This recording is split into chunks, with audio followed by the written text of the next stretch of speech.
Mercredi. Happy Wednesday afternoon to everyone.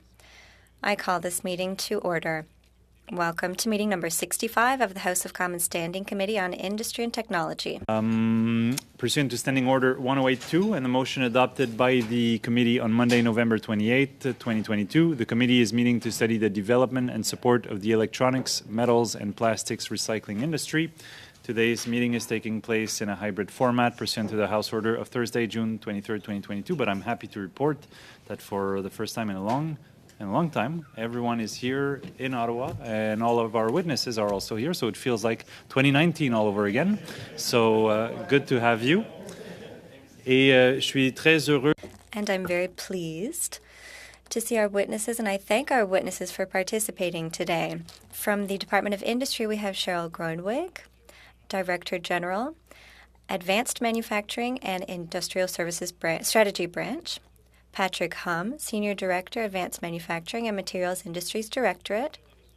Then from the Department of Natural Resources, we have Kimberly Lavoie, Associate Assistant Deputy Minister, Mining Policy and Critical Minerals.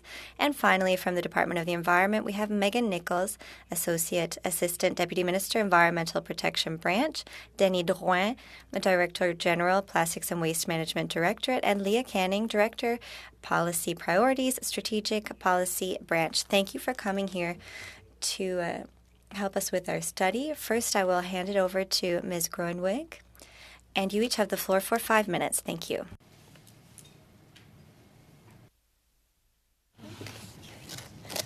En effet, Monsieur le Président. Thank you, Mr. Chair. I will begin. No problem. Thank you. Thank you for the opportunity to appear before the committee in support of its study. I'm pleased to appear here with colleagues from Environment and Climate Change Canada, Innovation and Economic Development, and Natural Resources Canada.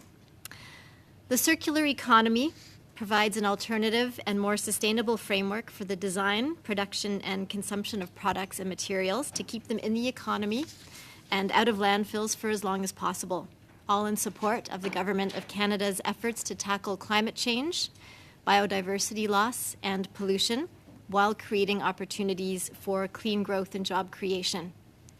As such, the Government of Canada has embedded circular economy principles into policies and initiatives across a variety of sectors, including food waste, mining and minerals, home appliances and electronics, and plastics.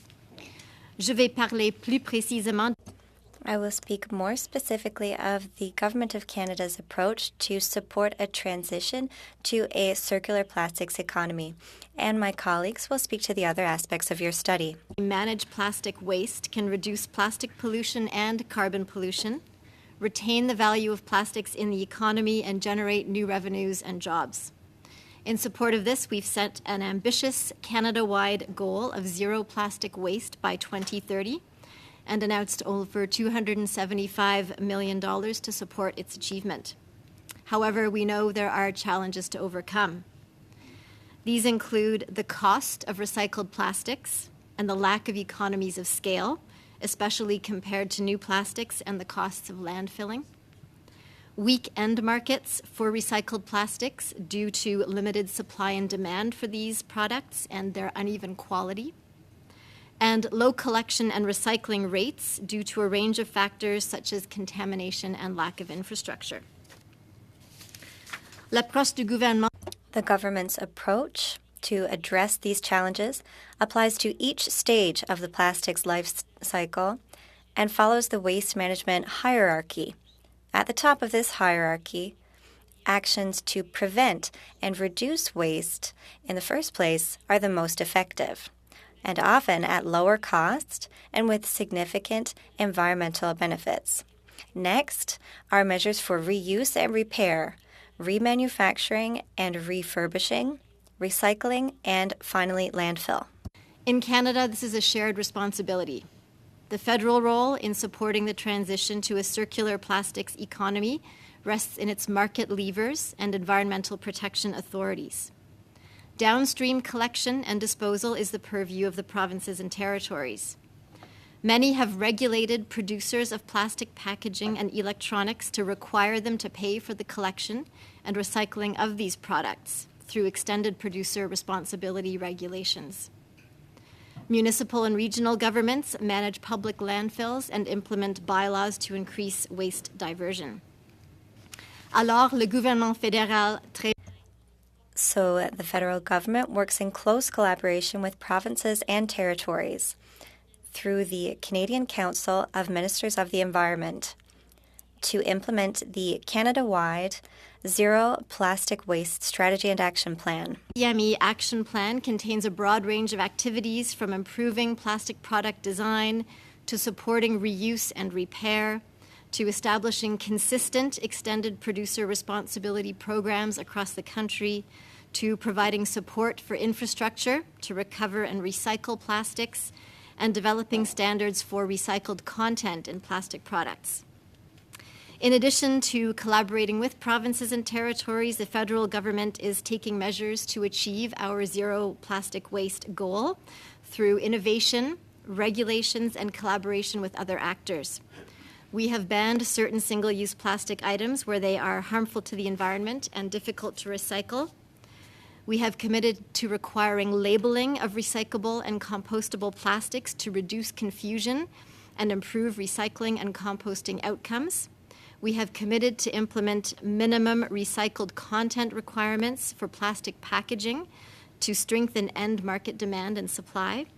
And we have launched work to achieve a recycling rate of 90% for plastic beverage containers. Canada continues to work with other countries as well to tackle plastic pollution. We are advocating for an ambitious, legally binding international agreement to address waste and pollution.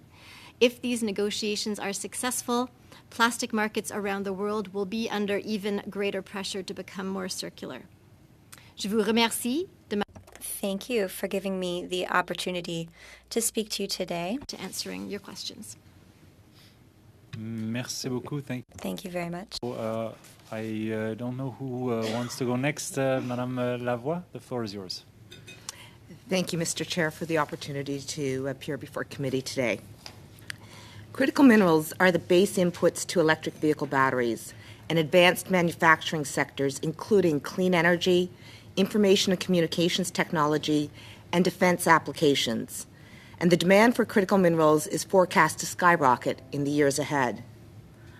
En décembre 2020, In December 2022, Minister Wilkinson announced the Canadian Critical Minerals Strategy with an overall goal of stimulating the development of Canadian critical mineral value chains from exploration and research through to full-scale production to recycling. la stratégie canadienne The Canadian Critical Minerals Strategy is the largest single investment that the Government of Canada has ever made in mining. The circular economy is a key tenet of supporting economic growth and competitiveness. Cet engagement envers une économie circulaire This commitment to a circular economy is also reflected in the Canadian Minerals and Metals Plan. This is a pan-Canadian policy framework to boost the competitiveness of the entire minerals and metals industry in this country. Circular economy approaches will be essential to meet the material requirements of a low-carbon transition and ensure the long-term competitiveness of Canada's minerals and metals sector in meeting those requirements. The Government of Canada is committed to helping embed circular economy principles into our sustainable mining practices, both here at home and on the world stage. For example, Canada announced the creation of the Sustainable Critical Minerals Alliance at COP15 in December 2022, which includes a commitment to building a circular economy. Et nous progressons. And we are making progress. Canada is already a leading recycler of a number of minerals and metals, including iron and steel, aluminum, scrap copper, lead, nickel, and zinc. This is through our existing smelters and refining capacity. As first-generation clean technologies like wind turbines and solar panels reach the end of their life, new economic opportunities to recycle will emerge. Further, the sector continues to innovate. Some of the leading practices that the Canadian mining and minerals industry is undertaking here in Canada include CVW Clean Tech, who is extracting titanium and zircon from oil sands tailings. Geomagna Recycling is building an alumina waste processing plant and is active in rare earth magnet recycling. Li-Cycle is scaling up their lithium-ion battery recycling facility in Kingston from 5,000 to 10,000 tons per year and is expanding globally into France. These are important examples to bring the concept of a circular economy to life and to demonstrate how it connects to economic activity and prosperity for our communities. Nous élaborons des politiques et travaillons. We are actively developing policies and working with provinces and territories on the regulatory frameworks to encourage more circular solutions. Là où les chaînes de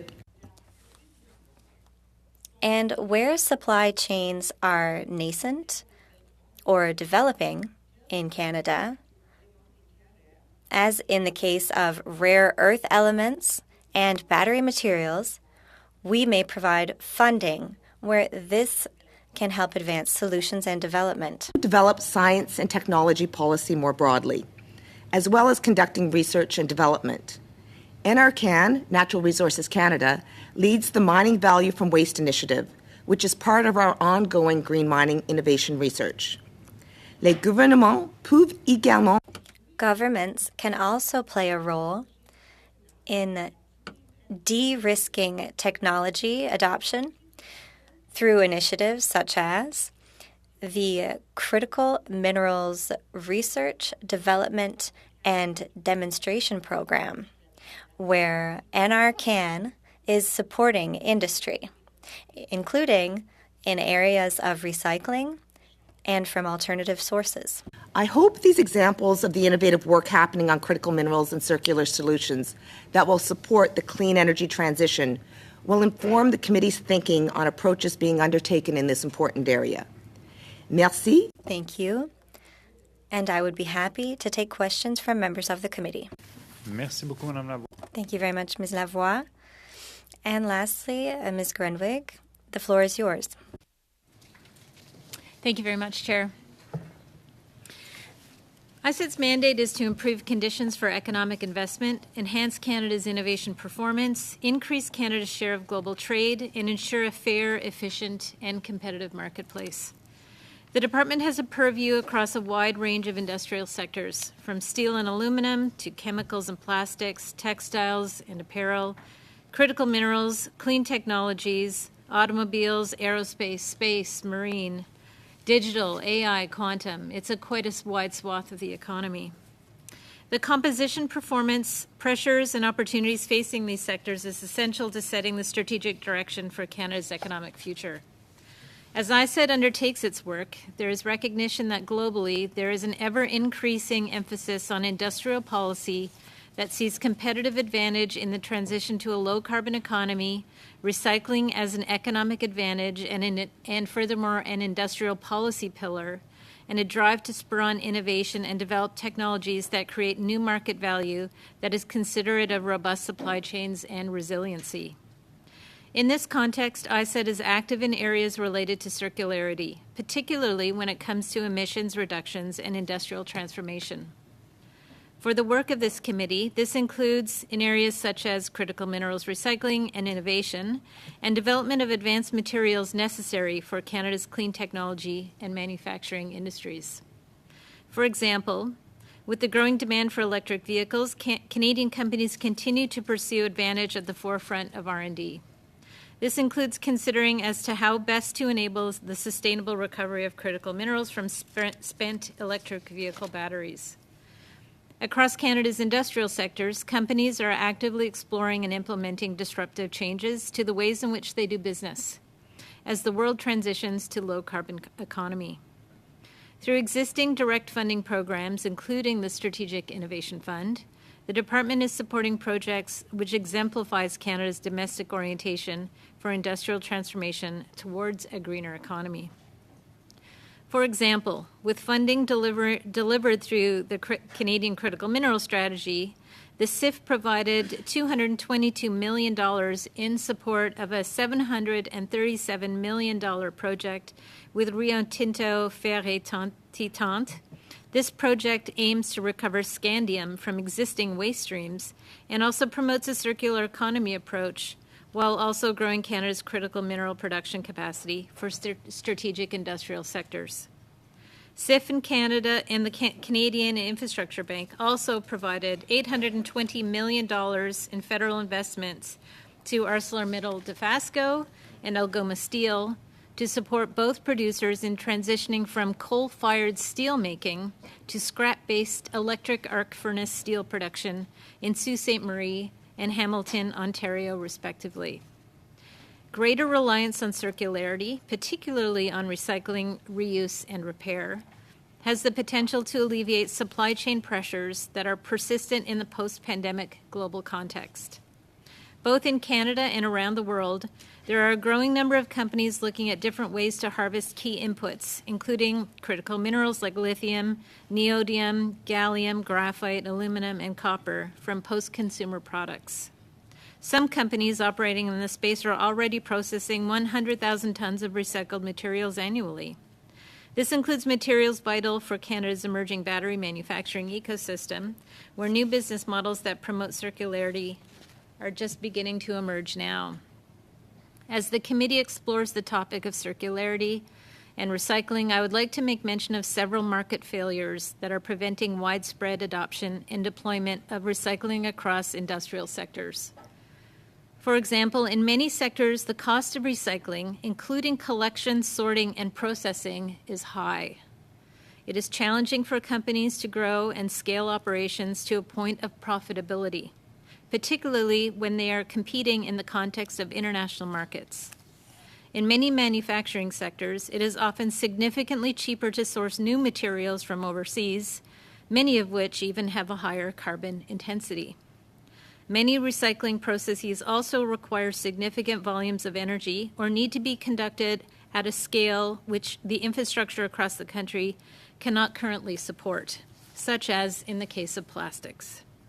As well, I will point out that the complexity of the shift to a circular economy, particularly when considering a broad spectrum of products like electronics, metals, and plastics, cannot be understated. There is appreciable diversity within all industrial areas, each of which is facing particular challenges and opportunities that must be understood within their unique sectoral contexts. With this understanding, ISED continues to support the government in advancing its circularity and climate objectives. The Department's breadth of regulatory, legislative, policy, and program tools are available in support of these goals. As the work of this committee continues, I would encourage you to speak with representatives from a broad range of sectors to understand the unique circumstances of different industries. Thank you, and I look forward to your questions. Merci beaucoup. Thank you very much. To begin the discussion, I'll go to Mr. Viss. So, Mr. Viss. Thank you to all the witnesses here today. I'm really looking forward to this study. For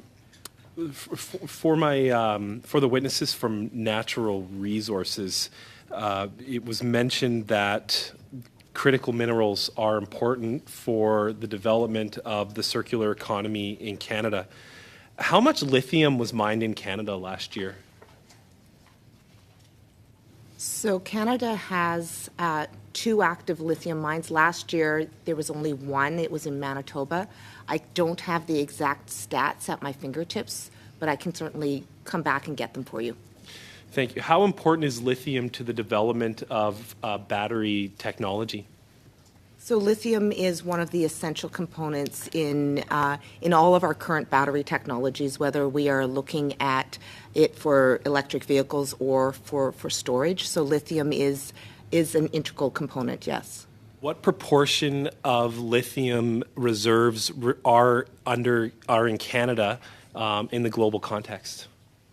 So Canada has significant lithium reserves. I would say the majority are right now in Chile and in China.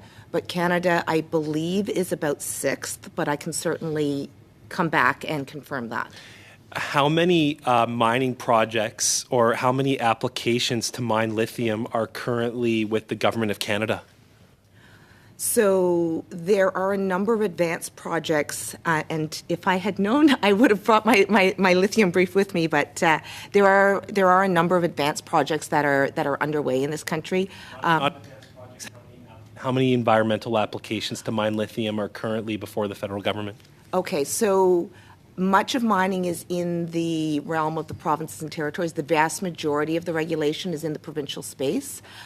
So most of the mining environmental assessment applications would be in that provincial space.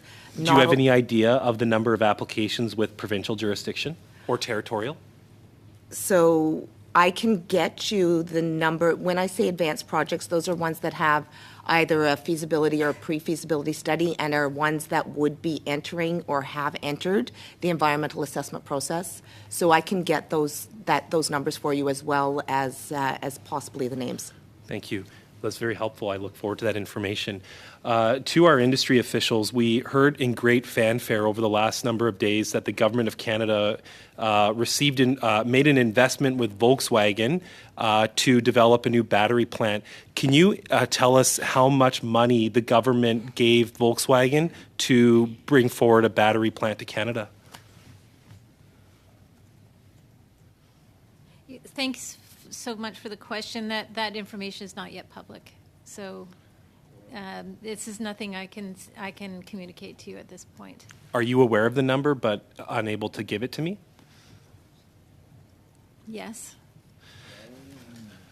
Mr. Speaker, or Mr. Chair, can I bring forward a motion to request all papers from Industry Canada be provided to this committee in order to know how much the Government of Canada paid Volkswagen, which I might add has a poor environmental record in Canada, to receive that information here before this committee? Yes, Mr. Fillmore. We need to keep our questioning relevant to what's before us, and we have to respect the constraints under which our valued public servants work. And I feel like Mr. Viss's request is really right up against the boundaries of good discourse here. Well, I'll respond to that. If we're doing a study on circular economy, and I was listening to the Hurley Burley podcast last night, and the number of $15 billion was being thrown around. If the government, I know that the government of Germany offered Volkswagen over $10 billion to have a lithium battery processing plant in that country. We're talking a lot of money here. It's a very straightforward question. We all support the development of battery technology, but if there's taxpayer dollars at hand, that is completely relevant to the study and the operations of this government and in the realm of what we're discussing here today, Mr. Chair. Thank you. Point of order, Mr. Chair. Yes, Mr. Hardy. I believe that the normal process would be to provide a notice of motion with 48 hours notice in both official languages. I believe under the process of committee, Mr. Chair, that during my time I'm allowed to move relevant motions per our standing orders on a subject relevant to our study. Thank you, Mr. Chair. Yes. Point of order, Mr. Chair. Okay, just a moment. Yes, you are, Mr. Viss. In the spirit of the type of consensus that we've had around this table and in this committee, I was wondering if Mr. Viss, you would be, and we can continue to debate through points of orders or debate the motion that's on the floor right now, but if you would entertain the idea of, because you're asking if I heard you correctly, all documents, would you be willing to accept asking for a written response and then we can take it from there, or... You know what, Mr. Chair, that's a good, if they could provide us with a written response with the cost of the money the Government of Canada, in their words, invested in Volkswagen to build a battery plant here in Canada. If the department could please provide that to the committee, I would be happy to amend my motion. Thank you. I'm not sure that you even need a motion for this. It's a regular practice of this committee to ask for documents from witnesses. So it's on the record, and I'm sure that officials with us will do what's in their power to provide the information that they can provide to the committee, as is always the case when we receive officials. Well, if I requested under the power that all standing committees have to request for papers, I can make it specific, and then we can have a vote. So the power of the committee is the authority granted to this committee is stronger if we have a vote on a motion, actually, Mr. Chair. Okay, I'll just take it under advisement for 1 second, so bear with me.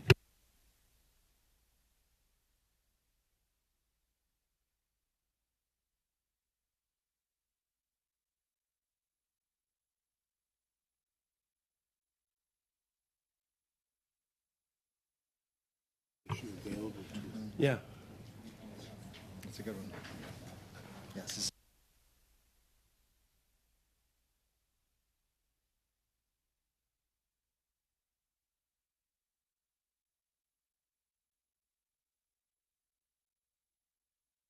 Mr. Chair, can I just make one more point? I'm not asking for something theoretical. The witness told this committee that she is in possession of the information that we are seeking.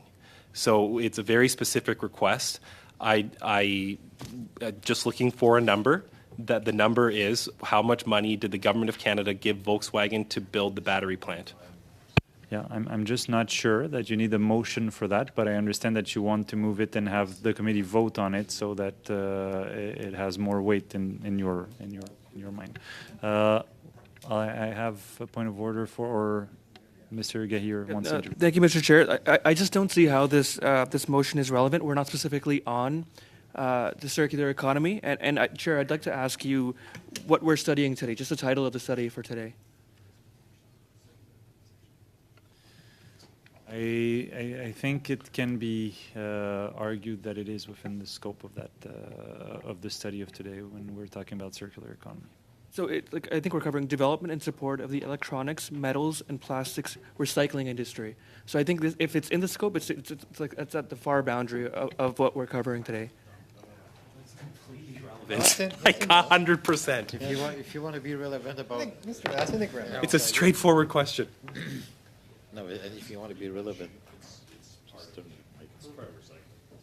You know, we're talking about access to the raw material as well in the text of the motion, and I have been of the habit of taking a more of a liberal approach to the scope of what we're studying, and I think this can be argued fits in. So I will accept that it's within the range of the study,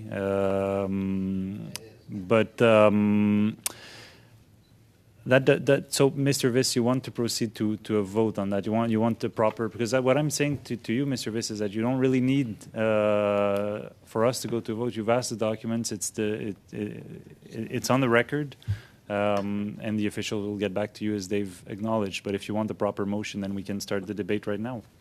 Monsieur Fillmore. This is really wandering off the path here.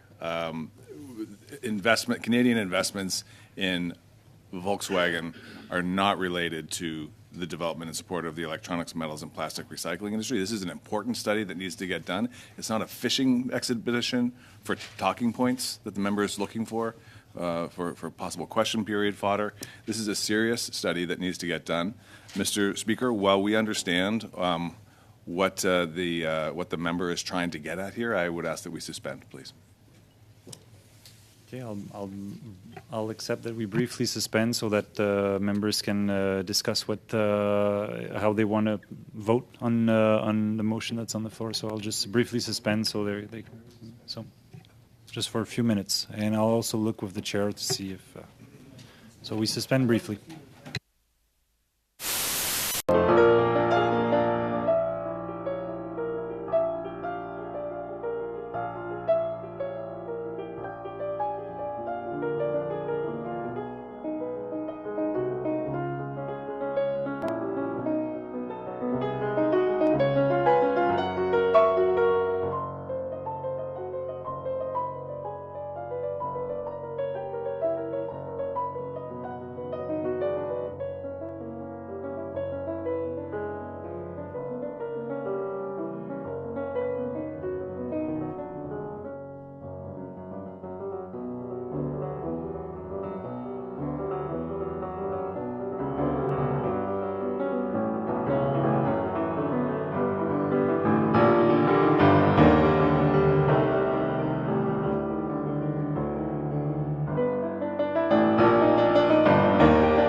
Back in session, and apologies to our witnesses, and thanks for your patience.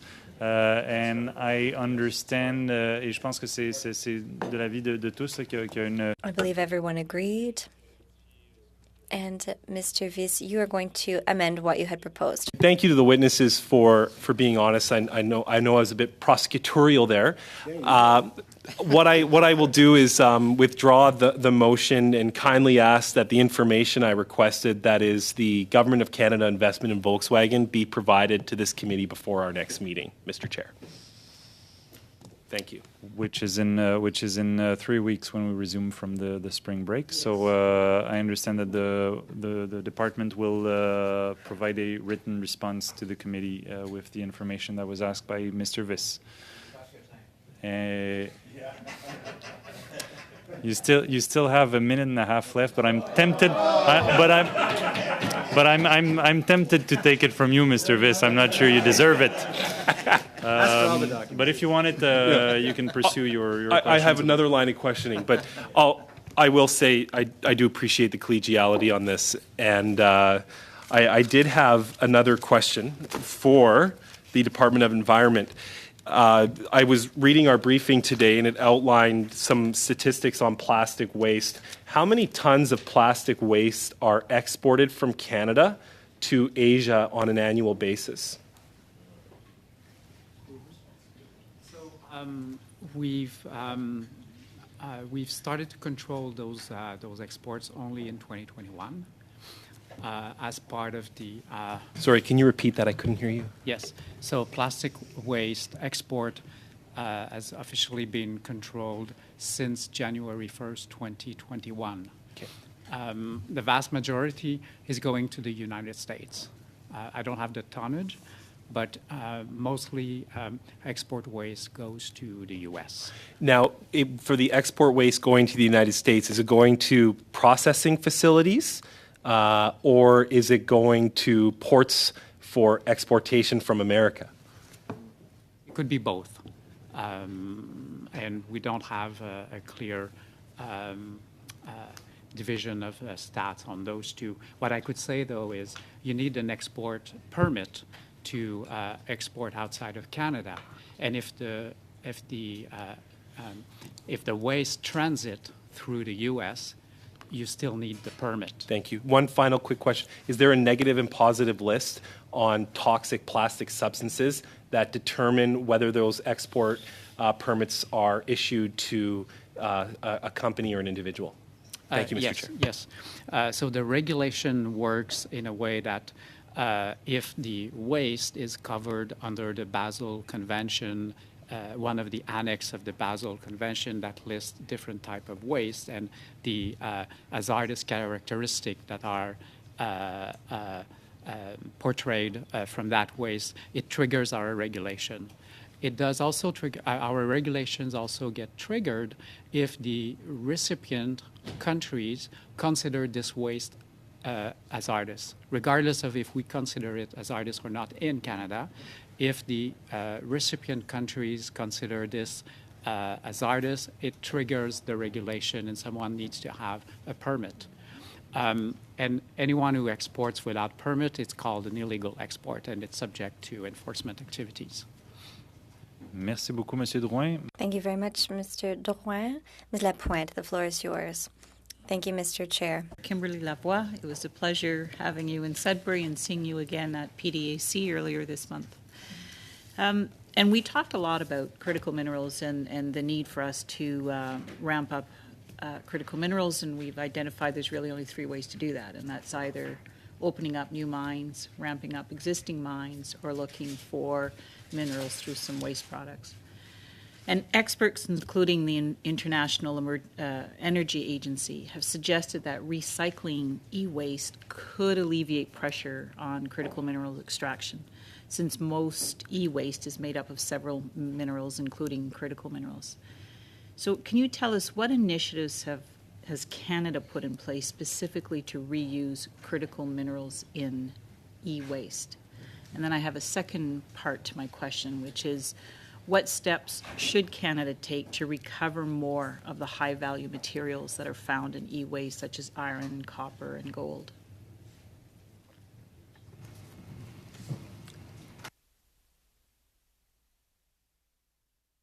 So I'm going to defer to my colleague from industry because she deals much more with e-waste than I do. Maybe I do. Thank you, Kim. Thank you very much for the question. I'm gonna read my prepared answer, and then I think we can get into maybe some more specifics in the question you have. So, e-waste is both an environmental waste and management issue, given the volumes that exist, but it's also an economic opportunity for Canada. I'll note that provincial governments are the lead in regulations and legislation regarding e-waste, so that's a very important factor in terms of how that's managed in the Canadian ecosystem. Although I would note there are federal levers related to the treatment of certain toxins and metals, such as mercury, lead, and arsenic. ISED has taken an important role in helping to ensure the longer life of electronic goods and by diverting electronic waste from landfills. So one example I can describe is we have a Computers for Schools program, and by diverting computers that are no longer in their first life of use, they can be taken to another second life for lower income people, schools, etc. But there continues to be a significant volume of e-waste in Canada, and that moves through the recycling industry.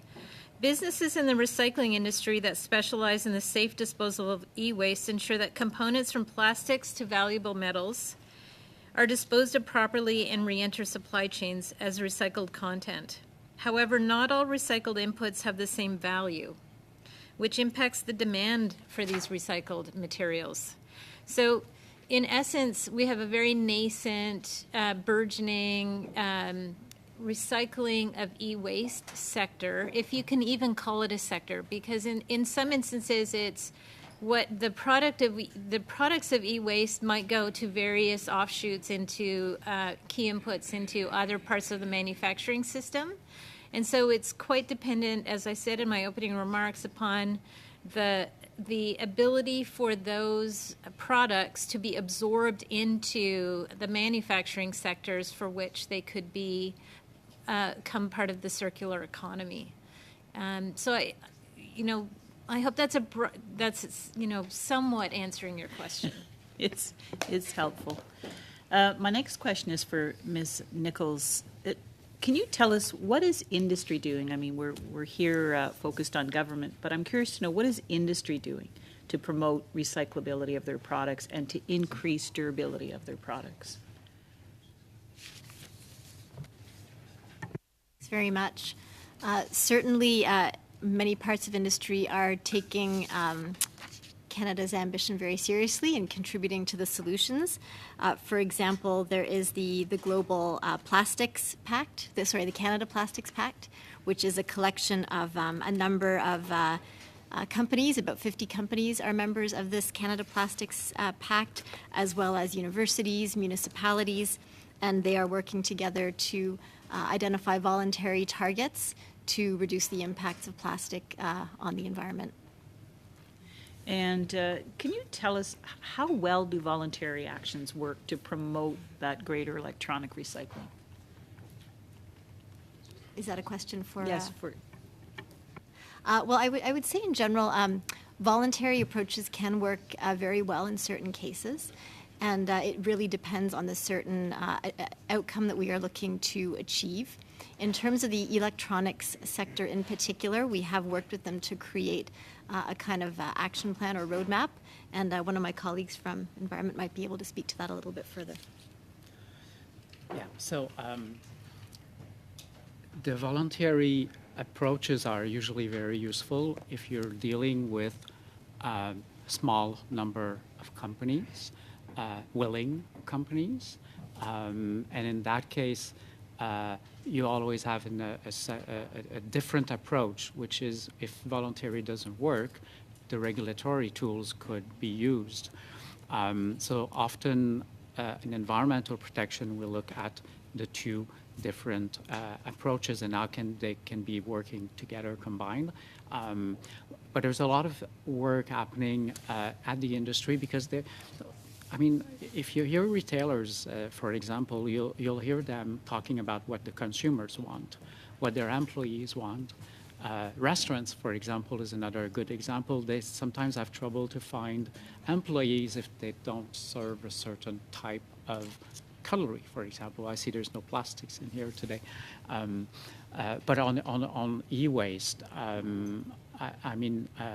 this is a very, it's a valuable product, so it has a higher economic cost value, and so therefore, as a commodity, it gets traded in a more robust way. Merci beaucoup, Madame Lapointe. Thank you very much, Ms. Lapointe and Mr. Drouin. Monsieur Lemire. Thank you, Mr. Chair. And thank you to all of you for helping us kick off this study. I think you set the scene very well, like our analysts also did. So this is a very important initiative at our committee, given our energy transition. And we also want to look at the circular economy, which we're hearing more and more about in different government publications, and we also hear about it from the industry.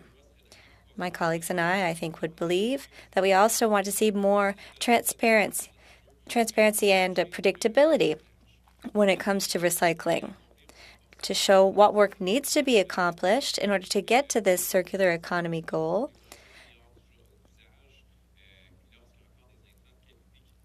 And especially look at how quality inputs can be used most efficiently.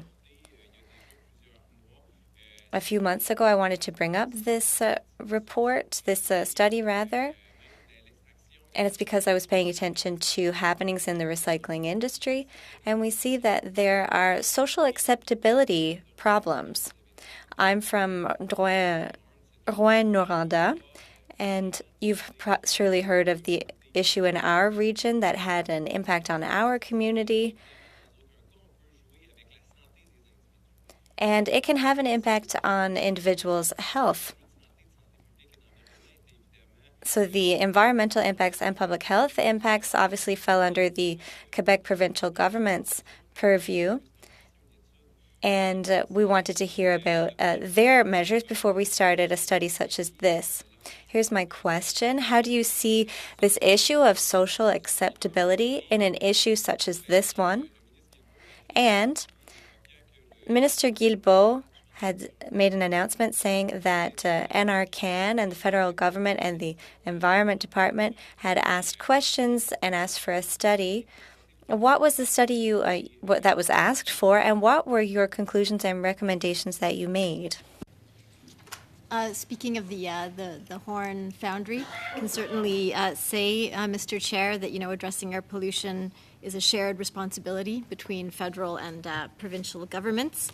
And in the new Quebec ministerial authorization for the Horn smelter, it certainly tightens obligations on the facility by setting stricter targets for heavy metals in ambient air and requiring the company to submit a plan to achieve the provincial standard for arsenic over time. So we are certainly looking at this authorization and the conditions and assessing them jointly with our colleagues at Health Canada. And we'll certainly continue to support the province of Quebec and regional health authorities with respect to this issue. The federal government is also looking at taking action in terms of the development of a health-based ambient air quality objective for arsenic that will represent the highest safe level of exposure to this substance. And this voluntary tool could then be used by stakeholders, including provinces and territories, to manage arsenic health risks. I'll also see if my colleague from NRCan wants to add anything in terms of this particular facility.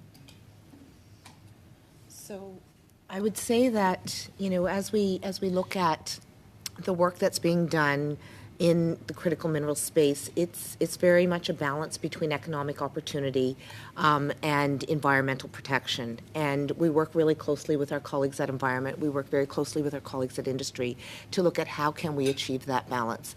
The particular situation in the Horne smelter is one that is incredibly unfortunate. It's an old smelter. It's one that has been around for a long time, but it is the only one in North America that is currently recycling copper, and it's recycling e-waste as well.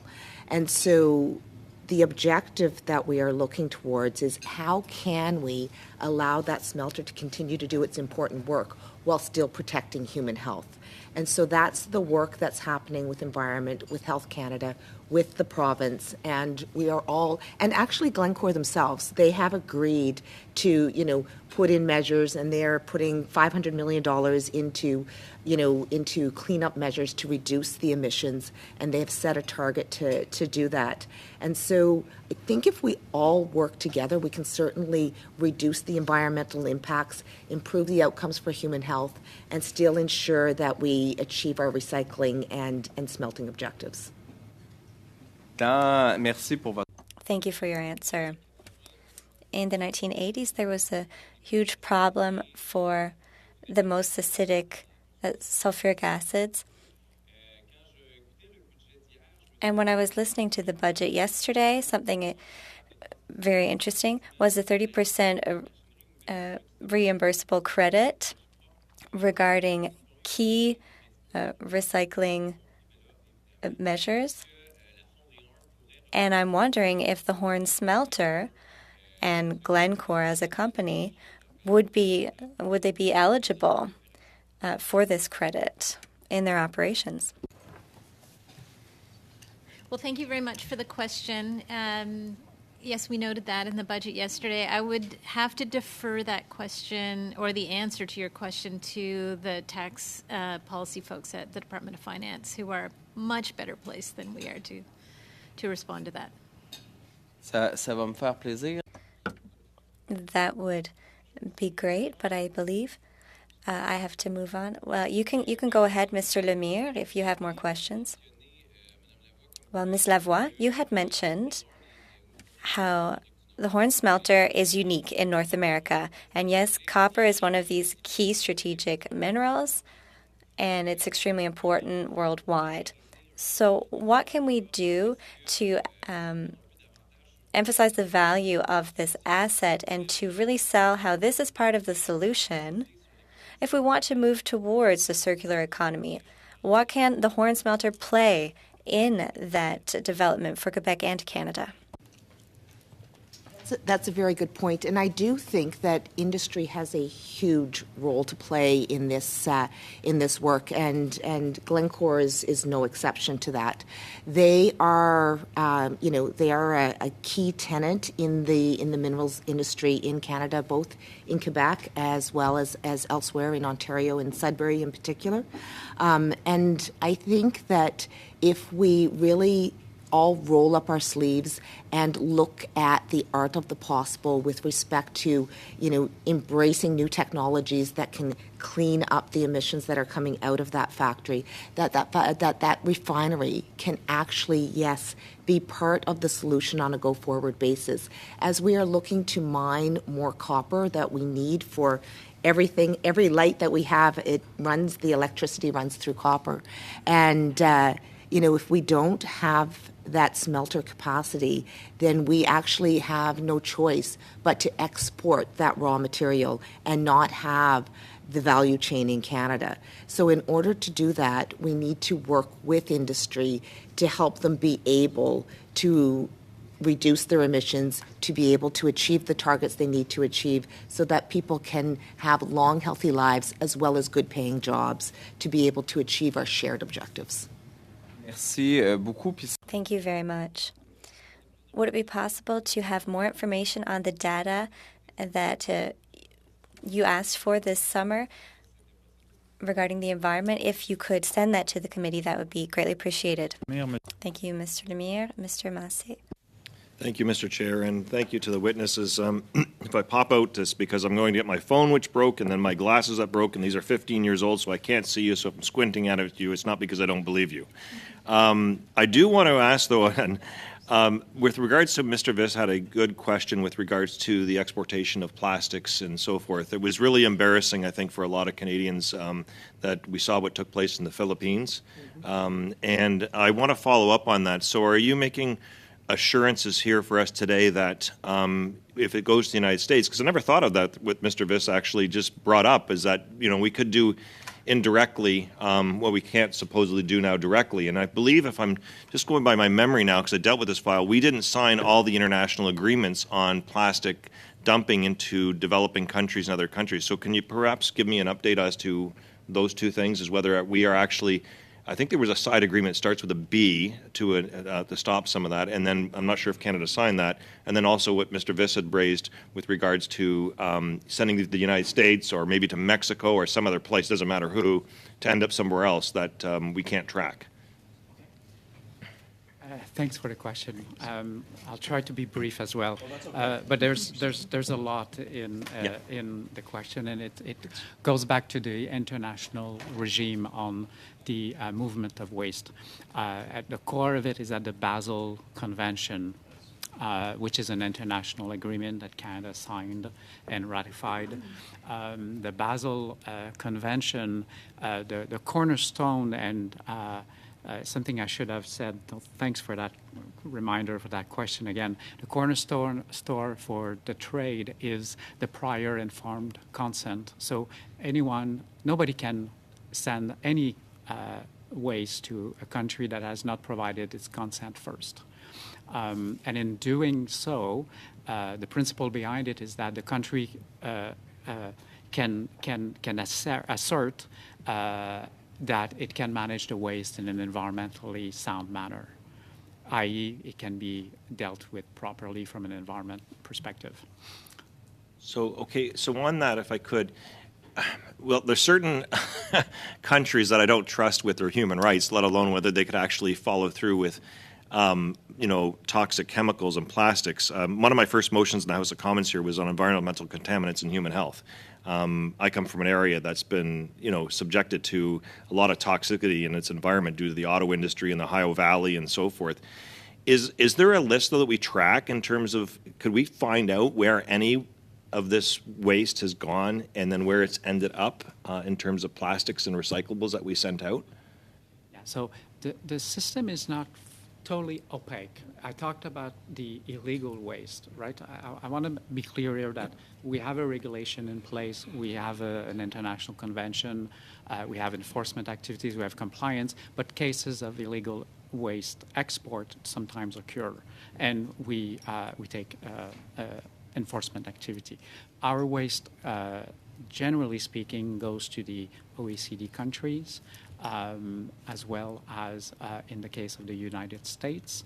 The United States are not part of the Basel Convention, so we have a bilateral agreement with them that is allowed by the convention to continue to exchange waste with countries that are not part of the... Do we audit that when we send it to the United States later on? Or is there follow-up? I guess that's, that gives me concern. That sounds a little different, quite frankly, what was presented earlier in terms of a nuance there, is that you're right, and I couldn't remember that. I knew it started with a B, the Basel Agreement, and I knew the United States didn't sign on to it. Have we done an audit to find out whether or not our junk's ending up somewhere else? So we work with other countries and the World Customs Organizations, the CBSA, sorry, and we've participated in operation it's called Demeter, but it's an enforcement coordinated, targeted operations with maybe 18, 20 countries where enforcement officers would target containers, open containers, look at them, and in some ways that has yield really important results in terms of finding illegal waste and also informing us on perhaps some industries are trying to mislabel sometimes the shipment. So there is some spot checks in some ways. Okay, but what I there's wanna no say. real audit. This gives me actually a lot, a lot to think about and to follow up. I mean, because quite frankly, I know of one country that was accepting Canada's waste where their leader, bragged about throwing somebody out of a helicopter. And then later on, we actually have more Canadian waste going there, and then later on they complained about it. So I guess what I'm looking for is what would be the best process for Parliament here to further follow up if maybe some of us felt that there was still a little bit of weakness in our ability to track what we're actually sending overseas, which can often end up in the oceans or other places. I mean, I have a long history with microbeads, and we did actually moved on that, and I actually give the Conservatives credit for that because it was an NDP motion. Thank you, NDP. But it was Stephen Harper that actually enacted the motion, which just could be dismissed, but it was actually implemented by Stephen Harper at that time. So I give them credit for that. But how can we kind of move on this a little bit with more accountability? So currently we've just launched consultations to amend our regulations that would do two things, and it's publicly available. And it's the beginning of the consultation process. It will lead to amending our regulations to do two things. One would be to increase the stringency of the controls on e-waste, something that was of interest here. We've dealt with the plastics as part of the previous amendment regulations, and another one would be we're consulting on whether Canada should be accepting the what's so-called Basel ban amendment, which would prohibit the export of hazardous waste to developing countries for final disposal. So that is something that is currently out in the public domain for consultations. And just last, I know I'm out of time, Mr. Chair, just can you send that as well, maybe to our committee as well, that information? And if there is any other information out there with regards to tracking our, that would be of interest, I think, to many people. Information through StatsCan. Okay, thank you. Thank you, Mr. Chair. Merci, Monsieur Massé. Monsieur Gaillard. Great. Thank you, Chair, and thank you to the witnesses for their contributions so far to the committee. My questions are for the Department of Industry. Could you expand on the barriers to recycling? You had mentioned that it could use a lot of energy or have a high carbon footprint. What are the other barriers? Thank you so much for that question. Okay, well, I think I'll try to attempt to answer your question taking some real examples from a sectoral basis. So, not necessarily barriers to, I'll take steel, for example. Okay, steel is a highly recyclable material. We're very fortunate in Canada to have a very strong and advanced steel manufacturing sector. Steel is decarbonizing by using scrap. So the recycling becomes a part of a business opportunity and a market share opportunity on going down that path. It's heavy. There's transportation considerations in acquiring steel scrap, and actually there's likely going to be a global constraint on scrap availability as the world's steel production goes towards scrap metal usage. So in some ways, that sector is contending with some countries who are putting in place export barriers to scrap, for example, from their waste streams. Plastics, for example, let's take plastics, high energy costs to process plastics for recycling. I think there are technological barriers in terms of, for example, how to use plastics in a food context where you have to have certain standards for use in food packaging.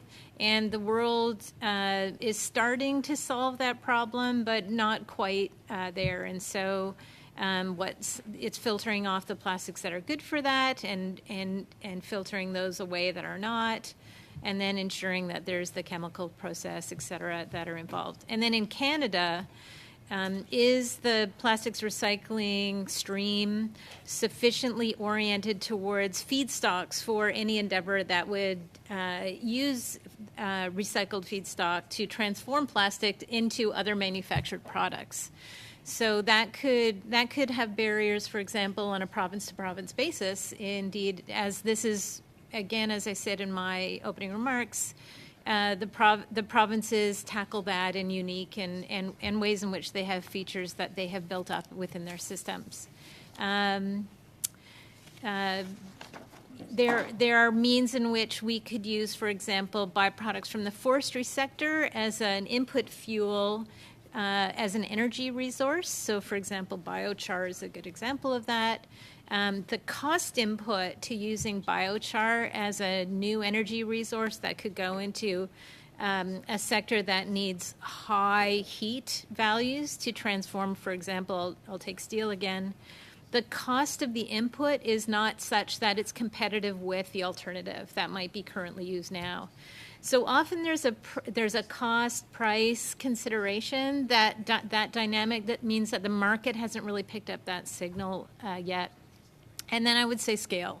So scale becomes a feature whereby unless the input sector has reached a sufficient scale, and therefore that's got a cost consideration to how viable that would be as an input or along the supply chain as a consideration, that the market failure means that the private sector, the market is not necessarily picking that up on its own readily. And so market failures are very important to recognize and then figuring out how to address them. And that's sometimes why you'd see governments coming into play to incentivize either through regulations, a change, or through funding mechanisms to, add a sweetener to businesses changing into a new business model. So there's a few examples, but honestly, on a sector-by-sector basis, it's so particular.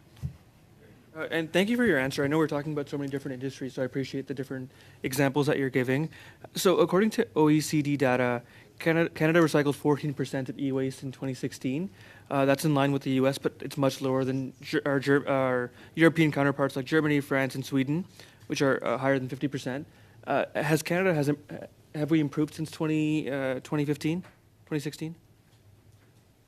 So thanks for that question. I don't know the answer if we have. So we would have to follow up with some data if we can get it to as an after submission to your question. Certainly, there are jurisdictions that are moving ahead very aggressively, and in part, there's experimentation happening in terms of the technology approaches to dealing with that. But I'd be happy to follow up with an answer to that as the best we can. Thank you. Chair, do I have more time, or? You don't, Mr. Gahir. No? Okay. Fortunately, Mr. Williams, the floor is yours. Finally. Thank you, Mr. Chair.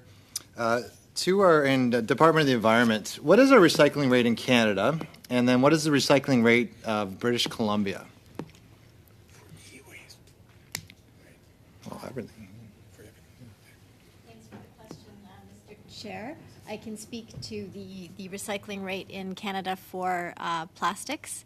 Right now, the collection rate is about 25%, and the recycling rate is 9%. So that's a gap that we're trying to narrow.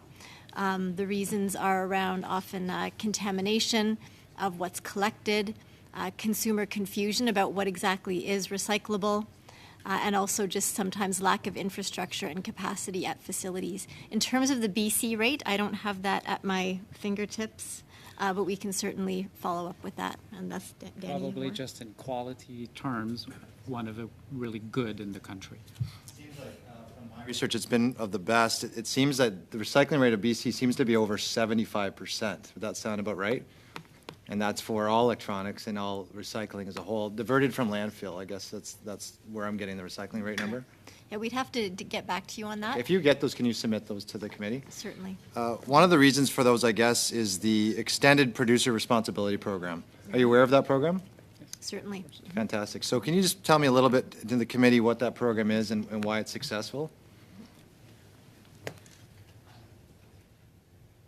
Can I just clarify, is it for BC? BC, yes. I think okay. Are there other provinces doing it? I think BC. Yes. Okay. That's okay. There is actually EPR.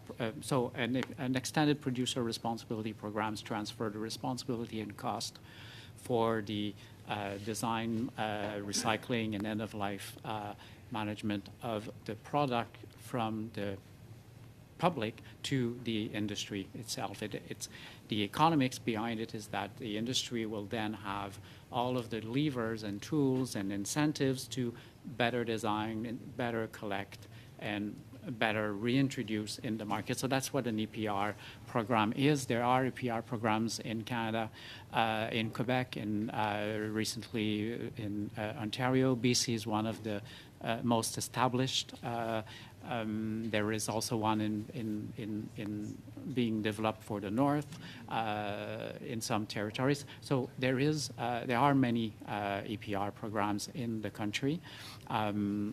And the one in BC is one that is often seen as having a really wide scope of products.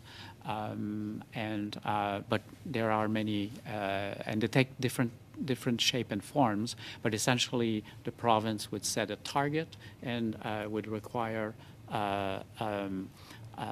the industry to meet that target and to organize themselves to do that. Federally, we are working for a federal registry that would allow us to get a national picture of the plastic that is put on the market, and we were working with provinces and territories on this. We've at the CCME published a CCME guidance on how to standardize and harmonize these EPR programs, and the experience of BC and leadership of BC in that collective work was extremely appreciated.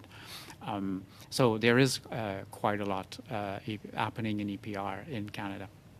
And does the Department of Environment see working with industries, even like Chemical Canada, do they see that as beneficial to that process where the EPR has worked in BC? We think that given everything you've heard so far, addressing the issue requires action by everybody, every level of government, including the industry. And along the plastics life cycle from design to cleanups and along the value chain. So we do believe heavily in collaboration and work collaboratively with not only provinces and territories, but also industry, including the chemical sector for sure, yes. And I'll direct a question to the Department of Industry. So Chemical Canada has an active role, as far as I understand, in BC. Does the Department of Industry track that, and can you tell me, have we had in the last 5 years any investment from Chemical Canada and those industries into Canada? On the page. So we are very much engaged with the chemical industry on a number of fronts. In BC specifically, I cannot recall a project that is on our radar that specifically relates to them. We have invested quite a bit in this. Well, we've invested in some very significant projects in this sector in the past several years through the Strategic Investment Fund, including in Nova Chemicals, for example. There's some prospective projects that we're working with the industry on as well that could both decarbonize and put in place really strong parts of the ecosystem in the Canadian system. But BC specifically, nothing is coming to mind. Thank you, Mr. Chair. Merci beaucoup, Monsieur Lemire. Thank you, Mr. Lemire. Thank you, Mr. Chair. Regarding the Horn smelter, something that concerns people is inputs. And perhaps that is more of the federal government's jurisdiction. So what are the standards in place when it comes to toxicity levels of what materials are going to be processed and might be transported through the states or elsewhere? And what are some actions that can be taken upstream? Thank you for the question, Mr. Chair. In terms of the inputs for the Fonderie Horn, certainly the federal government does have a role. Some of these materials require permits from the Minister of the Environment when they meet the criteria under the cross-border movement of hazardous waste and hazardous recyclable material regulations. In those cases, the Minister of the Environment must be confident that the materials will be managed in a manner that will protect the environment and human health before issuing the permit. There are a number of permits already in place with the Fonderie Orne, and we continue to look at those to make sure that they meet the requirements for the regulations. With the new Quebec ministerial authorization, we are examining the new conditions there to ensure that the minister continues to fulfill his obligations under the regulations, and the results of our assessment will determine whether or not any additional measures need to be taken. Merci. Thank you. In Canada, we have what's called the Canadian Smelters Code. When it comes to arsenic, for example, how are the figures comparing in Canada, and is there a difference among different provinces? And was this code updated recently, or rather, it was updated recently, and what have we learned regarding the different complexities, and what impact can this have on your regulations? Does indeed have some environmental performance agreements in place with the base metals smelting and refining sector. In terms of a federal standard, Health Canada is currently developing a health-based ambient air quality objective for arsenic. There is not one in place at the moment, but we expect that this tool will be able to be used by the federal government, provincial governments, and industry to help establish what is the level that's appropriate in order to manage arsenic health risks. Thank you. May I ask one last question, Mr. Chair? Of course. And it's your study as well. Thank you. I would find it interesting if it would be possible for you to submit those documents to the committee. One last thing I would like to address regarding this industry is recycling and recycled products. I think it's very important to look at recycled products. And we know that in Silicon Valley, our products are going to end up there. So what can we do to increase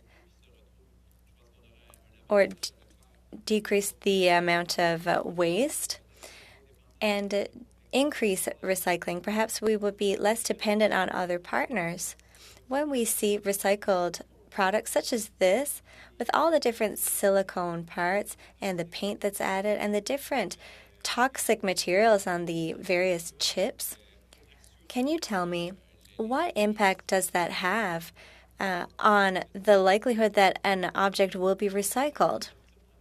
There might be some contradiction in these standards and the impact that's had on the environment. So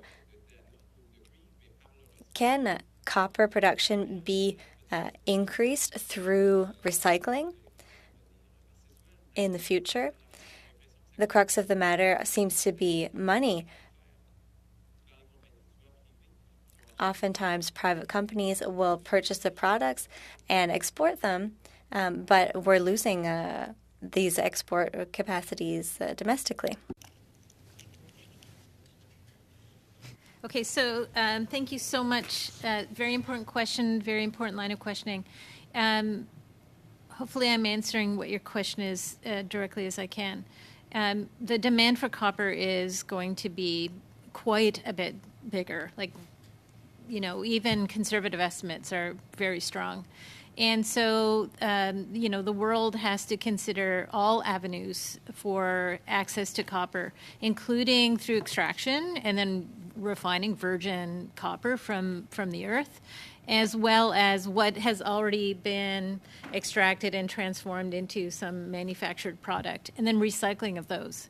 So there will be differentials around the world in terms of how this is approached. So Canada, that, you know, we're very fortunate to have natural resources and the ability to extract and process, et cetera. There are countries who are not as fortunate as Canada who are looking very heavily at how to recycle what they have, within their borders now, or to get access to greater post-consumer product recycling.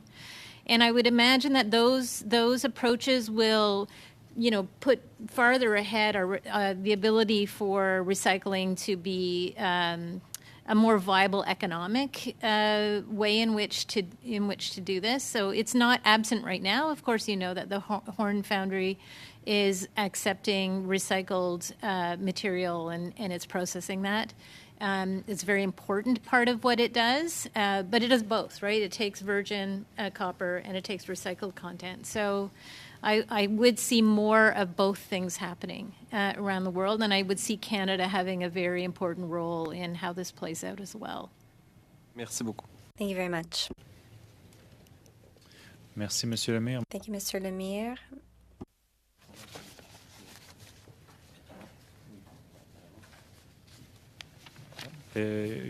Usually it would be Brian Massé, but he had to run for a few not minutes, here. so we'll I'm skip ready the to NDP go. this time. It's your turn. Well, thank you. There's 6 of you here, so I'm sure one of you can answer my question. I'm trying to understand the extended producer responsibility because the latest statistics we have in our possession shows that Canada has lagged way behind in the collection of e-waste. We're way behind the Europeans. In fact, Sweden is at 70%, Canada's at 14%. Now, Mr. Duran, I think you're coming up with some additional stats on this, but that is not a pretty picture to paint for Canadians. So we're laggards in that area. My understanding of extended producer responsibility is that the manufacturers of products that end up being waste and that those manufacturers profit from, those very manufacturers are responsible for the eventual recycling or at least collection of that waste. Have I got that correct so far? All right, I see you nodding. Thank you. And yet we're at 14% in Canada. So at some point in time, these manufacturers, who, by the way, charge fees to consumers, to their customers, to obviate, the responsibility of the consumer to do all the recycling. The manufacturer gets paid for this, and yet it doesn't appear that the producers are actually doing the work that they have been paid to do. Now, I'm obviously missing something in that equation. Can someone explain to me EPR and the degree to which manufacturers are actually responsible for recycling e-waste?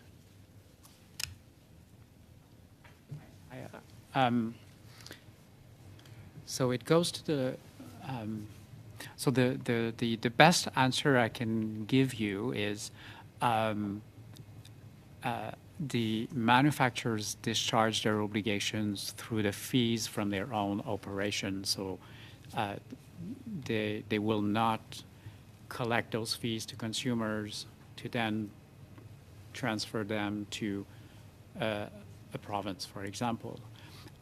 It's within their own operations. There might be eco fees put forward by different jurisdictions, and that's the purview of the provinces and territories to do so. I think what you're pointing out is what I would call the landscape of EPR programs across the country. I've mentioned the one in BC not long ago that covers e-waste. Not all EPR programs cover all type of materials, so that could be one example and one explanation of the delta in recycling rate, for example, in Sweden versus in Canada.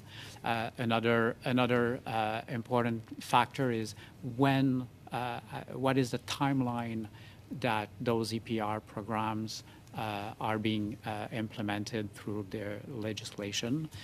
So sometimes they may not be in effect right now. or they weren't in effect 2 years ago.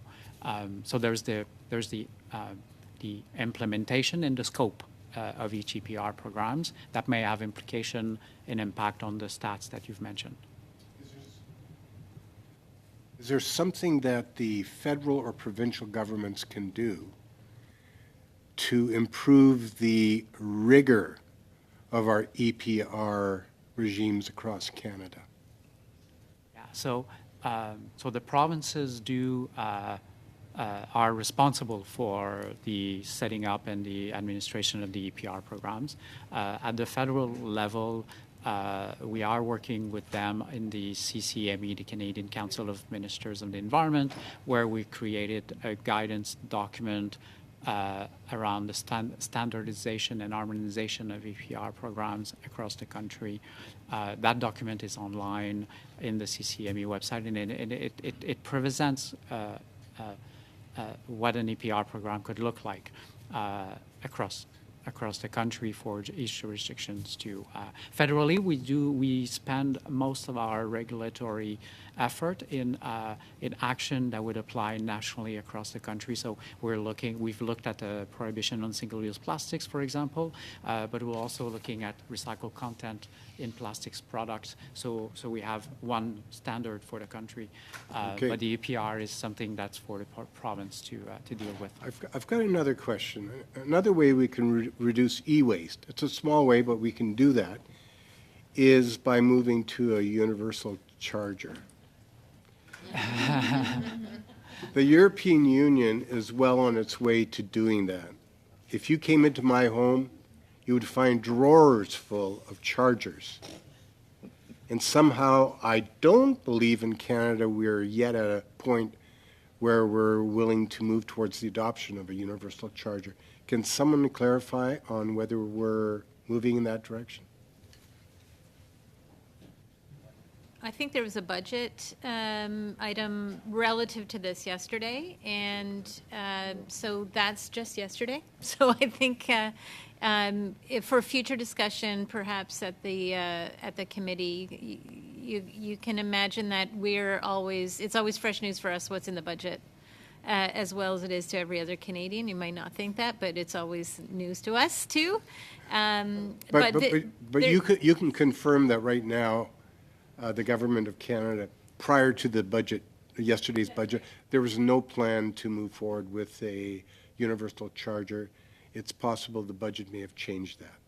That's right. There was no active action area that was underway prior to that. Yeah. How much time do I have? Minus 2 minutes, Mr. Fast. Thank you for your generosity. But I always appreciate Conservatives highlighting the good points in the Liberal budget, so such as this one. I'll now turn to Mr. Fillmore.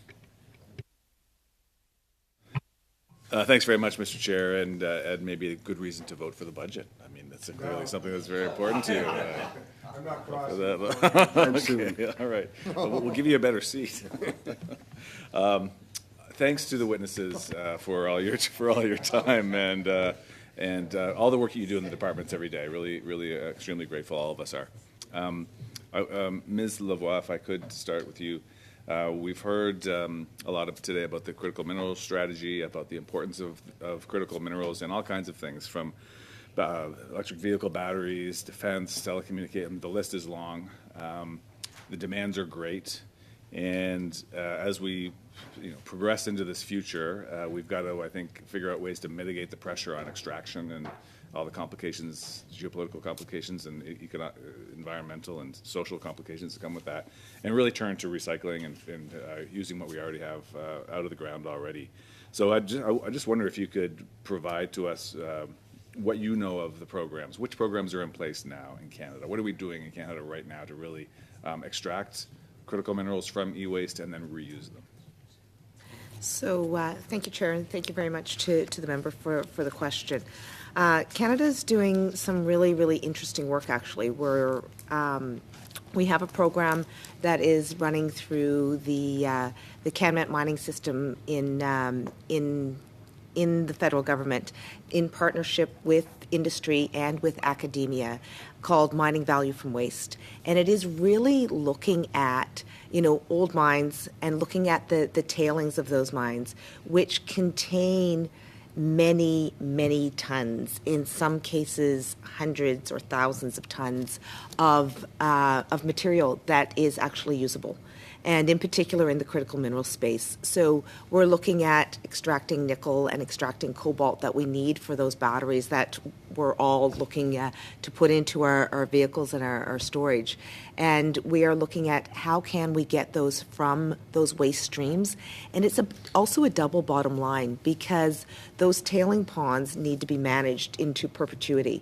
And so if we look at extracting value from those tailing ponds, we can also at the same time look at environmental remediation and to help clean them up. So it becomes a source of valuable metals, so it's also an economic opportunity because it creates jobs, and it's also improving the environment, which is absolutely a win-win scenario. So there's work that's being undertaken in that space, and that work is accelerating as we move forward, as we recognize that, we need to find ways to do more than, greenfield mines and looking at breaking new ground. There's also existing technology and new technology that's being developed every single day that allows us to extend life of current mines. And so mines that normally would be, it's a 25-year mine life, are now being extended to 35, 50 years. There's technology that allows people to go deeper, that allows them to find new pockets under the ground, to use remote technology so that there's no threat to human life, and workers don't have to be in those combined spaces as you go deeper, and you can get the ore out of the ground without creating a larger footprint. And both of those are great opportunities. We have I mentioned the research development and demonstration program, and that is a program that is very much working with industry to look at innovative approaches to the mining sector, which includes things like recycling and repurposing tailings. Thank you very much for that. I visited the laboratory of Halifax battery scientist Jeff Don some time ago, and he, during the course of a fascinating discussion, talked to me about how good it would be, how important it would be to improve the recyclability of batteries if there were some standards, much like the universal charger, but some standards around manufacture. Is anything happening in Canada right now around standardized manufacturer to make recycling easier, or standardized manufacturing processes, or you described some manufacturing processes a moment ago that are forward-looking to ease the ability, or to cheapen, let's just be frank, to make it more easy and make it easier and cheaper to reclaim those minerals? Yeah, maybe it's what I said, yeah. I'll just add to what Kim mentioned, though, about programs. The $1.5 billion that was identified in last year's budget to go to the Strategic Innovation Fund for Critical Minerals it also includes a recycling incentive. So if there's projects related to some sort of recycling in the critical mineral space, then that would qualify. So just to make sure that there's a more comprehensive answer to that. At this time, there's nothing yet on the standardization. It's a very good question. This is a very, very, very nascent part of the new development of a brand new sector within the world, right, in Canada and the world. And it's complicated, right? So let's just take batteries alone. You have to separate the plastics from, and what kind of plastic are they, from the various different component parts that could all go off into different new production streams. And so there are some companies that are getting into this space, not just in Canada but elsewhere, because there is a market opportunity there. Standards is definitely an interesting policy option worth consideration. I would imagine this would require a global effort, though, because then you'd be out of step with the world, and it makes it less effective and considerate of how value chains actually function. If there was a final minute, thank you.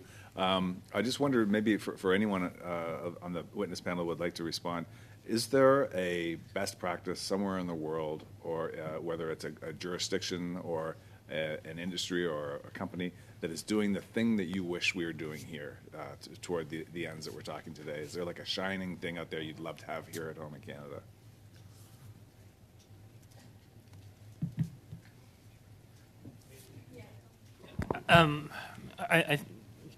In response, I think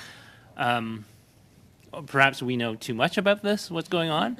I would say actually there are some Canadian companies which are very much on the leading edge of, for instance, on battery recycling. There are some really interesting pieces of work in terms of full recyclability, doing it at scale. There's a lot of interest in Canada, particularly as we are growing a battery sector in Canada. The circularity is certainly part of that conversation. So I would say, without naming specific companies, there are some really interesting technologies and companies in Canada which are actually quite world-leading. Thank you all very much. Thank you very much. Merci. Monsieur Généreux, la parole est à vous. Mr. Généreux, the floor is yours. Merci beaucoup à tous. Thank you to all of our witnesses. Ma mère m'a toujours dit. My mother always told me nothing is ever lost, nothing's ever created, so whatever starts on Earth will end up on Earth. I was mayor of Apocatière, and at the time, Quebec announced a policy for 100% of toxic materials should be recycled or processed at that time. And 18 years later now, it's only at about 50% of that objective. And it was first set for 2015. Now it's pushed back to 2025, and it might get pushed back even further. At that time, new objectives were set, and they were fine. But in the document that we're given today, the government puts in place a government directive to move these products by 2030. And I was looking at some data, and apparently in Quebec alone, in 2019, 10% of plastic materials were recycled. I'm a very optimistic person in life, and I'll ask you, are these objectives for recycling for 75% of products to be recycled by 2025, is that too optimistic? What truly is the realistic strategy? I don't think that 6 years from now we will be able to have recycled 75% of all plastics in Canada. It's not because I don't want for that to happen. It's because we have to be realistic. Technologies do currently exist for us to be able to recycle plastic, to transform it into petroleum. And we'll be able to study this as well in the future on our committee. I have a printing business, and we recycle 95% of all of our inputs, and we've been doing that for over 20 years. And this was recognized in Quebec. It's possible, is what I'm saying, but it does take a lot of energy to be able to do that. So is the Canadian government truly capable in the next 6 years to recycle 75% of all plastics? It's a difficult question to answer, I believe, but I still am going to ask it. Indeed, it's a very ambitious goal, and we're well aware of that. And it's going to take a concerted effort by all players along the value chain, governments, industry, municipalities, in order to achieve our goals. Right now, this goal is collectively shared across federal and provincial governments, which I think is a really positive step, the fact that we are all aiming for the same target. But certainly there are a number of challenges that we need to overcome. I think also it's important to note that some of the measures put in place are only just starting to bear fruit, such as the single-use plastics ban. We've announced that we will be coming out with recycled content requirements for plastic packaging, that we will also be have labeling requirements across the country so that there's less consumer confusion about what can be recycled, what can be composted, because some of these are the challenges that we're facing in achieving our goal. Moreover, we know that we need more infrastructure, more recycling capacity across the country as well. So we won't get there alone. We're probably going to need to do more. But at this point, we are optimistic that together Je pensais pas que ça existait des gens plus optimistes. I didn't know there was such a thing as someone more optimistic than me. Pocatière, où j'ai In at Pocatière, where I was mayor, we were the first to come up with the brown bags initiative. And I'll say that the reality is regionally, no matter how much goodwill there is, there was a factory in Rivière-du-Loup that became a $25 million project. And it produces gas that is sold and still needs further investments, many more millions of dollars, to meet its original objectives. And all of these initiatives have been developed since 2003. All these initiatives take considerable money and energy. So when it comes to the hopes that we can pin to this,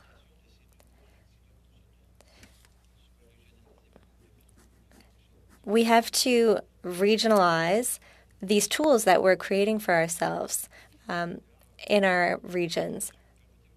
Mr. Chair, do I have any time left? Do I still have 5 minutes?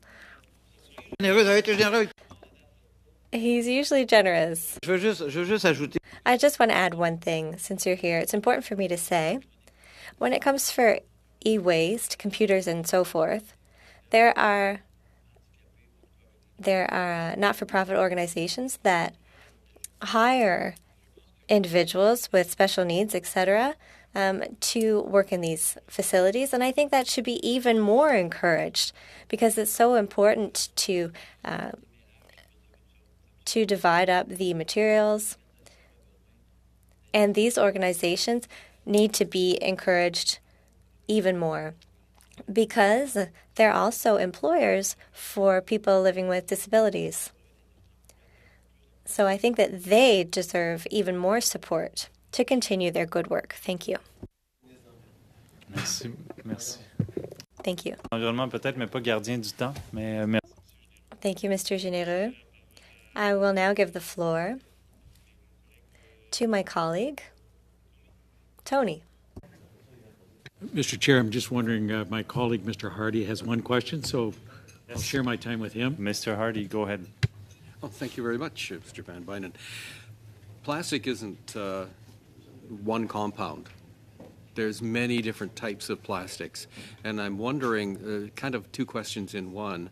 Are there some plastics that are more easily recycled than others? And given that so many of our electronics products come from overseas, do we have a chance of getting some worldwide standards on the plastics used in the various things that we're trying to recycle that would make that process easier, simpler, more productive? I'll answer the second first because these type of standards can be elaborated through international cooperation. And so it is something that is possible. I'm not aware currently of activity in that domain. But this is how international cooperation sometimes create changes for domestic implementations. So I just want to say this for now. Maybe I don't know if Cheryl will have more on this, and then I can speak to this first question. Just a very brief answer in interest of Mr. Van Bynen, who has questions. No, I have no knowledge that there are standards in the works right now, but it doesn't mean that there's not movement in some jurisdictions to maybe attempt that, as this becomes a more and more pressing issue for the environment. Thank you, Mr. Chair, and let me say I'm very happy to be joining this committee, and as the mayor of Town of Newmarket, as a regional representative, and now at this level, I've had the opportunity to experience what this whole process is about, from the municipal level to the regional level. And one of the things that I find extremely surprising is that all of the initiatives are cascading down from the producers onto the Extended Producer Responsibility Program, but there doesn't seem to be any leverage there. And so what are we doing to encourage stronger activism on the consumer side? Example, how do you think the retailers would react if the consumers had an opportunity to bring back all of the containers that their merchandise was in? That would create the pressure at the retail side and push it back up to the suppliers. What are your thoughts on that? I mean, it goes back to the waste hierarchy. You want to reduce waste, you want to reuse, you want to refurbish. So this type of model that you're describing is falling well into that waste hierarchy that would create incentives for exactly what you're talking about. So it is a model that I'm aware that some retailers have tried and are doing. For example, on containers you can bring back and go back home. So yeah, no, it is something we spoke a lot about recycling today, but the action up to the waste hierarchy are extremely useful to reduce the waste from the first hand. So I think that particular model on reuse or take back are sometimes. The problem with those models right now, to be frank, is that it's the scale and the replication. They're not at scale and replication, but it's an excellent idea. Now, there are some provinces that have automatic deposit and return programs. How successful are they? I see that's in Saskatchewan, but I don't see much of that in Ontario. Where's the successes on that, and what kind of response is there to, let's say, a nickel on pop bottles and all of those plastics that need to come back? Those systems are in place in many provinces, Quebec and a few other places. They are extremely successful. The return rates are really high, and they apply to sometimes plastics, bottles, glasses, different type of containers. Very, very successful. Okay, now, so what are the rates that Canada is recycling or donating their waste at? And we saw a chart here where our performance in relation to other countries is not stellar. And so has there been an initiative on behalf of the federal government to take a look at what these other countries are doing and how those things can be applied here? And can you give me a couple of examples of that? Yeah. Anything we do, we often benchmark or do the previous analysis with what other countries are doing. On plastics, for example, the European Union is I want to say a country, but it's a set of countries that we are looking often in terms of circularity. That's an example. On recycled content requirements, for example, there's really interesting work happening in Washington states and a few other U.S. states that we're also looking at. Trying, as we develop our measures, we also consider North American market, so it's really useful for us to engage with the U.S.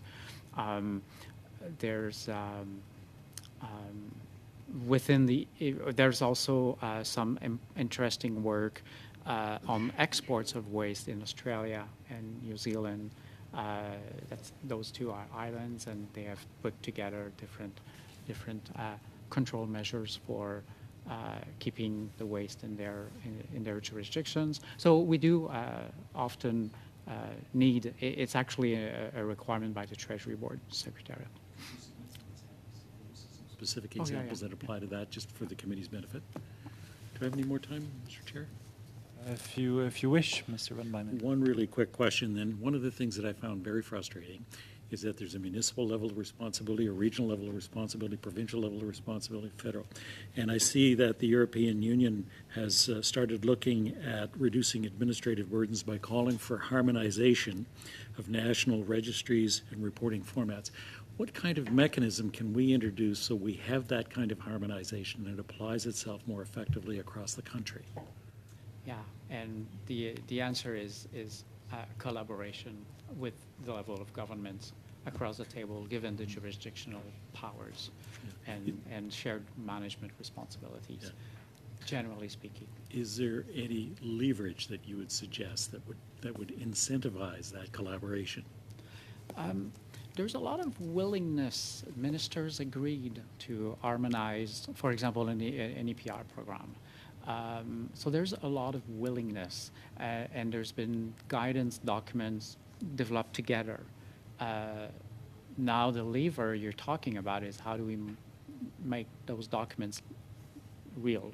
And this is where stakeholders are actually very useful levers in that conversation. The industry deals with many different programs across the country. So they are advocates for harmonization, and they are a very, very loud voice. Thank you. Thank you, Mr. Chair. Thank you very much. Monsieur Lemire, la parole est à vous. Mr. Lemire, the floor is yours. Thank you, Mr. Chair. The Quebec government prepared a 5-year plan regarding strategic recycling.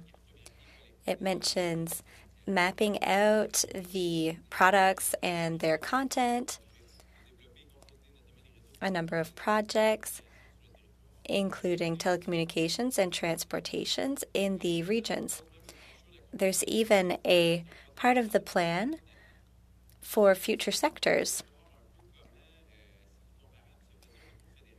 And we looked to see if there was a comparison with the federal government's work for future industries. Can you give me any information on what the government is proposing as a strategy for recycling? Any data that you're able to send us? And do you think that e-recycling could also be funneled towards projects for facilities regarding labor? I think that this could have a great potential. I'd be curious to hear your thoughts on that. I think my colleagues are looking to me. So thank you very much for the question again. Is there currently is there a recycling strategy on the federal government? There's not one ubiquitous recycling strategy. Indeed, as I said in my opening remarks, recycling is very particular when you take it on a sector-by-sector consideration. And so I think that's part of the dimensionality of thinking about this very important topic. I'd have to read the Quebec plan a little bit more in depth to be able to respond to your question. We will, of course, respond perhaps in writing for the direct request for information that you're asking. There are program tools available in the federal government for industrial-led, value-creating, innovative capital projects. One of the biggest programs resides in my department, the Strategic Innovation Fund, and of course it's an ongoing, rolling intake.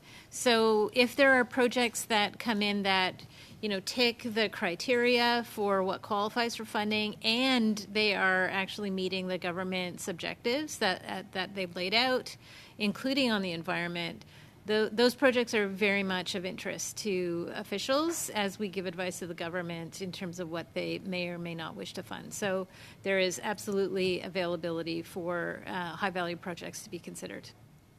Je vous remercie. Thank you. 2 years ago, I spoke against the fact that there was no critical minerals strategy. Now you do have a policy. And so I would perhaps ask you to look ahead in the other area as well. And can you tell me about impacts for encouraging investments in infrastructure for recycling?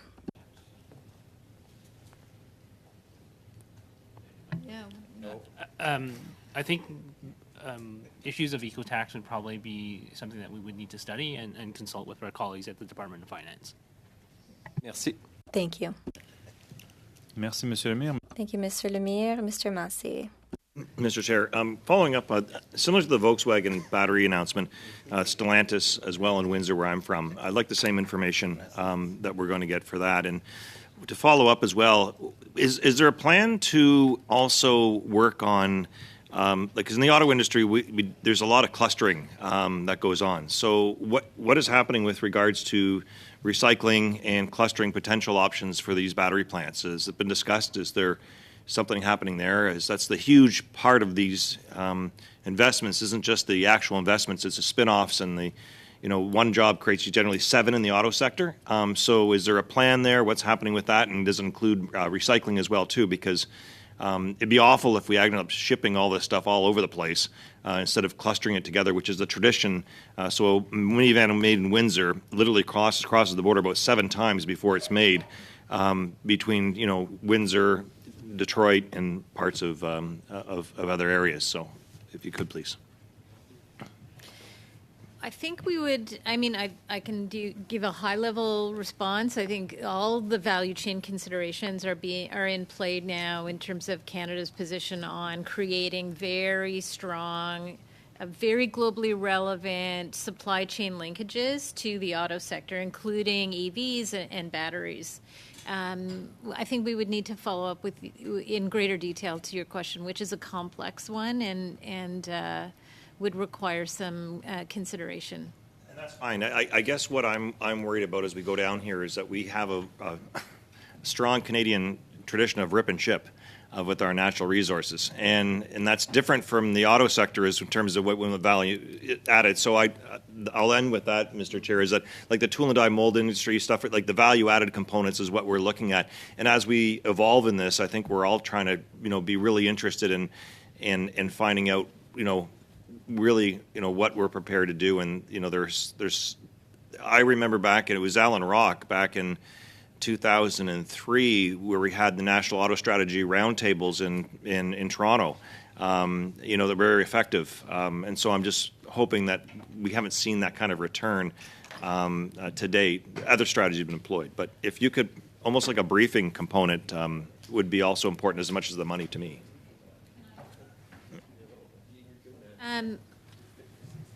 The recognition that maybe historically the country has had a strip and ship orientation towards the value of what we have naturally and how it is we add value. I would say there's a very deliberate orientation to creating as much value within the Canada's domestic economy as possible. And indeed, in the critical mineral space specifically, EV batteries and the next generation of autos is like in some ways low-hanging fruit. Is the most ready in the areas where there's manufacturing opportunities. That is absolutely one of the cornerstone considerations of investments and how it is countries who have less opportunity than Canada need to think about Canada differently in these global supply chain considerations that we have to think differently about our global position now. It's good. The transfer of our technology, and this is huge. I was just speaking the other day with, I did a green car strategy with Joe Camartin, our former member Windsor Tecumseh, and Dr. David Suzuki back in 2005, 2004. Now we're like the platinum age, and to miss out on the value added would just be remiss. And I'm glad to hear there's other things because that's what it bumps it through the other chains. So thank you.